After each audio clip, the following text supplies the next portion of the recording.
G'day. Today's a bit of a repair job. A friend of mine has managed to finally get hold of some brackets he's been chasing for some time for a guillotine he has. But one of the brackets, they're made out of cast iron, one of the brackets has got a piece broken off the end, and he's asked if I can repair it for him. Now, I was initially a little reluctant because welding cast iron is one of those tricky sort of things. It can crack, you've got to know what you're doing basically. But this particular one, it's on the end of a long piece, and so there's not going to be any great stresses on the part to cause it to crack. It's really a cosmetic sort of repair. It's just a minor bracing piece. So I thought, well, I'll give it a go, see what happens. First of all, I have to make up a replacement piece though. So I'll be doing a bit of turning on the lathe, and then cutting the result to fit to weld in place. Or sorry, to braze in place. These are the two brackets here that he bought. Now this one is intact, this one has got this piece missing, but you can tell by the paint that's been put on there that it's been missing for quite some time. So it probably doesn't matter whether it's there or not. There's a bit of cracking on this one just in here, and when you look at the back of it, the cast iron hasn't knit. The casting hasn't knit very well when it's been poured, so it could well be that it was poured at this end, and by the time the metal got to here, it was pretty darn cold in relative terms for molten metal, or it could just be that it's a very thin section and the metal had trouble getting in there. Doesn't really matter. However, what I've got to do is reproduce this sort of half circle part, and then dress this up and put that on there. Now I'm going to braze that little less fraught with dangers, and Jody over at Welding Tips and Tricks is suggesting AC and aluminium bronze, so we'll give that a go, see what happens. But first up I need to make that, then just a matter of dressing that up, cutting, matching, and finally just a little bit of braze. This is the material I'm going to be making the replacement part out of. This is a bit of old weight. Now, counterweight from a tractor or something like that. Now, people say, oh yes, wonderful source for cast iron is old barbells or you know, counterweights and that sort of thing. The problem is that they're not usually terribly well cast, and so you can get things like these big voids in them, and that's going to have two effects. One of them is that you're obviously missing the material, but secondly, around those voids the material is generally a bit harder, and so you could well blunt a tool or a blade or something trying to cut through that if you're doing that. So these are just some scraps I had lying around the place. I'm going to see how they go. If they don't work, I'm going to have to get some decent stuff out and make it out of that. But in the first instance, I'm going to try this. But yeah, the idea of using old, you know, gym equipment or something like that, it's a bit of an urban myth. If you get a good bit, that's great, but that doesn't mean you're going to get a good bit next time.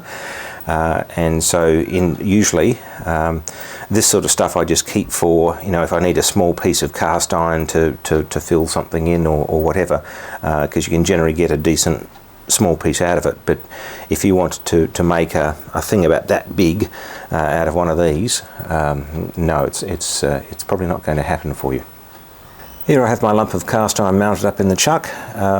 As you can see, it's an eccentric load. The centre of mass is around about there, so one of the first things I'm doing while I've got the tailstock in to centre it is take off the corners and get this in a little bit rounder and a little less eccentric. I'm not feeling it through the lathe, but it's you know, one of those things. You might also be able to pick up some little pits and things in the metal there, and that's probably indicative of the grade of cast iron. I'm cleaning this up with some tips which I got in for another job, which was cast iron, so cleaning up some of the castings I have, and that seems to be doing quite nicely. But I'm going to take this down to round, or to a roundish shape. This outside has got a 1.5 degree draft on it. The inside is straight. So once I've got the outside basically shaped, I'll then come along and bore the inside. This is the replacement segment about halfway through. So I've taken it down to size. I've got the 1.5 degree draft on the outside. Interestingly enough, there's no draft on the other part on the inside, so that's just a straight boring job. I've also put a 1/4 inch radius on there. The original has that, and so it's easier to do it like this. I'm expecting that once this is brazed up, I'm going to have to do a little bit of blending there anyway, so I'll be able to work that in. But you know, it's there. It's taking shape.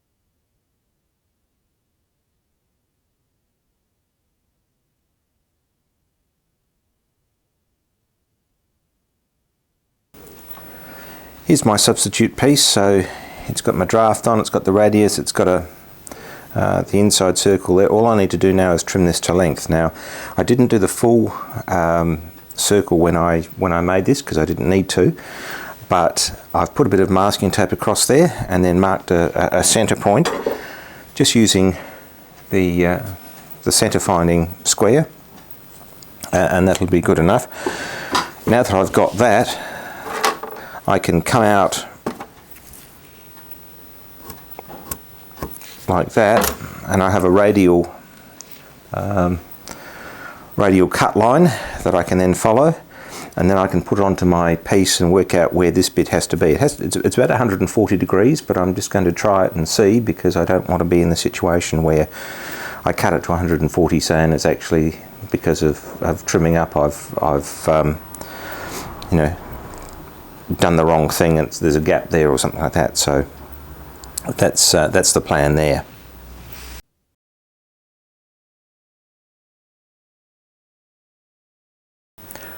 Well, that didn't quite go to plan. Originally I was going to braze this in place with some silicon bronze wire, but I found very quickly that the aluminium bronze wire I had was MIG wire. It was a bit too small for a thick section like this, and I couldn't get it to flow nicely. So I had to swap to some silicon bronze wire, which I did have in a bigger form.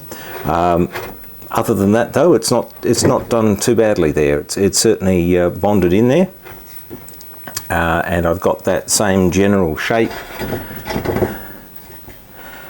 that this one has. I just hope that there's some paint that'll match all this, because it certainly doesn't look like it's all one and the same sort of stuff. But as far as appearance goes, I reckon I've got it pretty well nailed. I hope this has been useful to some people. You know, you can make things look almost new if you get, you know, the details right, the draft, the radii, all that sort of thing, and you know, do quite a credible repair. So thanks for watching, and we'll see you for the next one.